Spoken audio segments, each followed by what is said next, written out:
40 years after it became legal, the debate over abortion has not gone away. House leadership in Congress has basically just declared war on women. Because Texas babies deserve a chance to live.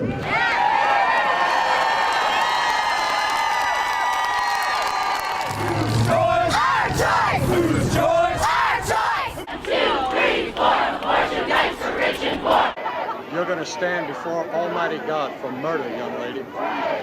Murder of a baby. Right now, you're the mother of a live baby. But when you leave here, you'll be the mother of a dead baby. I tell you that every one of you will be responsible before a righteous God at the throne of judgment. Passionate group in this state who are against abortion for any reason at all, ever, period, never. There's nothing in this world that's that black and white.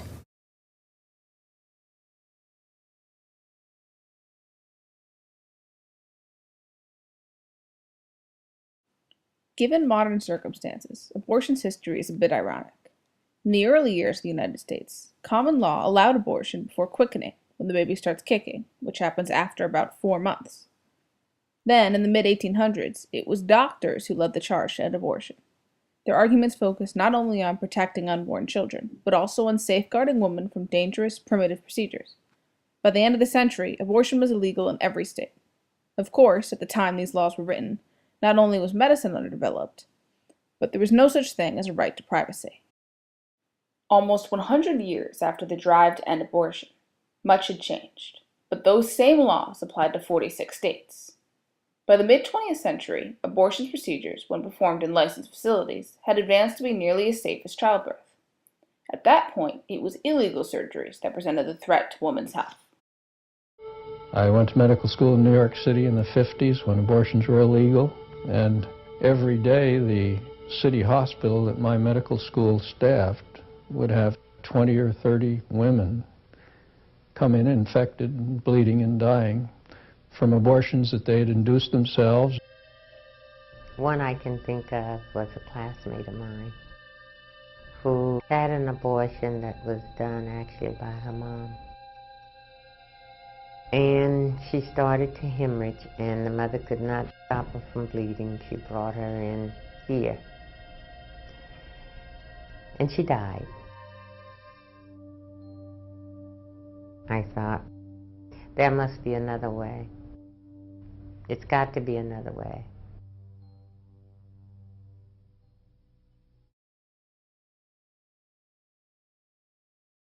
A pregnancy to a woman is perhaps one of the most determinative aspects of her life. We feel that because of the impact on the woman, this certainly, in as far as there are any rights which are fundamental, is a matter which is of such fundamental and basic concern to the woman involved that she should be allowed to make the choice as to whether to continue or to terminate her pregnancy. Good evening. In a landmark ruling, the Supreme Court today legalized abortions. The majority in cases from Texas and Georgia said that the decision to end a pregnancy during the first 3 months belongs to the woman and her doctor, not the government. Thus, the anti-abortion laws of 46 states were rendered unconstitutional. It's the time when doctors believe the fetus may be able to survive outside the mother's womb. At that point, usually in the 7th month of pregnancy, the state may take legal action to protect the unborn child, even forbidding abortion except to protect the mother. The Supreme Court thought it had settled the issue, but the cultural, political, and legal backlash had just begun. And I think what happened is that when the Supreme Court decision was won, we all went, that's it, we won. And we relaxed. But at the same time, you had these groups that were organizing to repeal it. And what they did was chip away a little bit at a time over the years.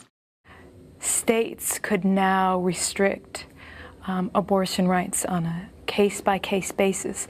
And what happened directly after that was some 500 anti-choice measures and bills were introduced.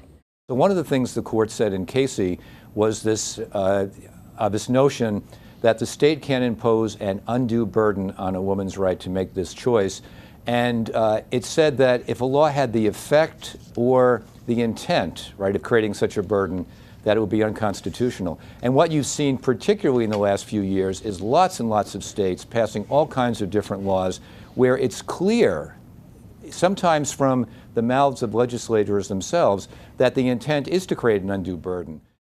States have taken full advantage of loopholes opened by Webster and Casey, barring access to abortion with illogical requirements for counseling, admitting privileges, and even building standards.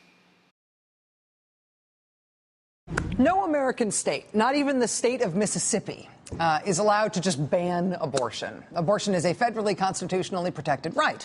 But if you live in the great state of Mississippi right now, you may be in the midst of your final weeks where legal abortion in your state is a real thing, a right that exists in practical terms and not just on paper.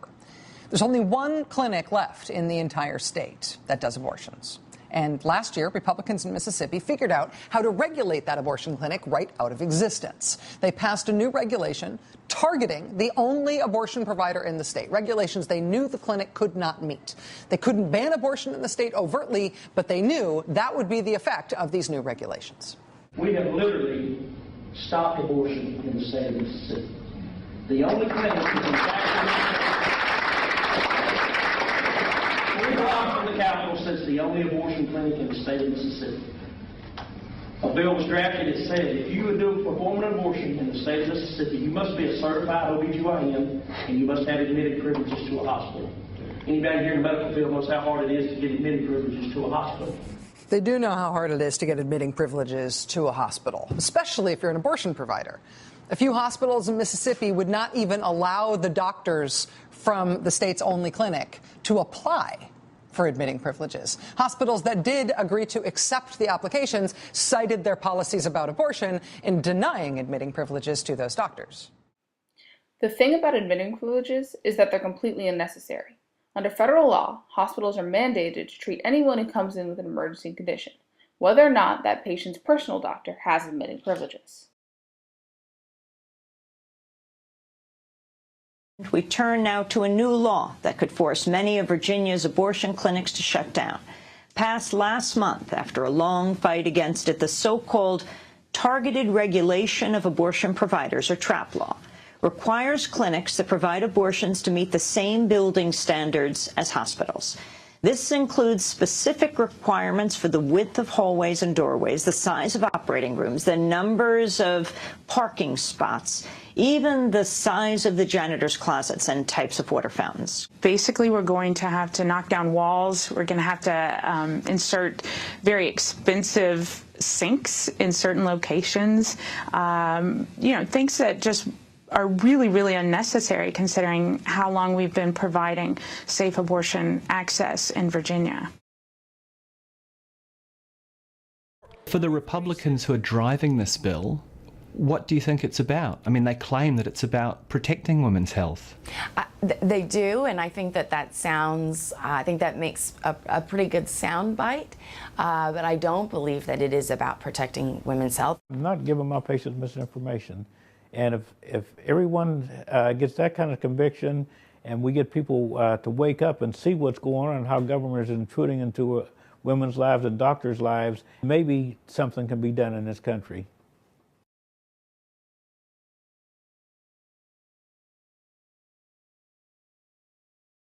We're hearing about knitting needles again. We're hearing about bleach douches again. Seen quite a few cases, pretty poignant cases of women trying to self-abort and by taking medication or by asking their partner to beat them in their stomach or try to cause an abortion. Are you serious? Absolutely, absolutely. And we've seen that just in the last couple of years. Women will still go and look for abortions whether they're legal or not. So what we're going to see is the same number of abortions, but with an increase in the fatalities for women of childbearing age.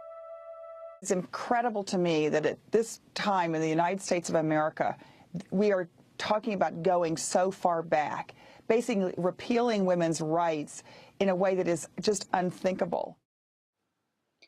Little is definitive in the midst of the legal, historical, and moral complexities that surround abortion. But it is fact that the Supreme Court has granted women the right to choose abortion, without the burdens of unreasonable legislation. As restrictions pile up and the clinics dwindle, more and more women are being denied that right, an indignity which is not only unconstitutional, but also defies the very concept of our country as a place of liberty.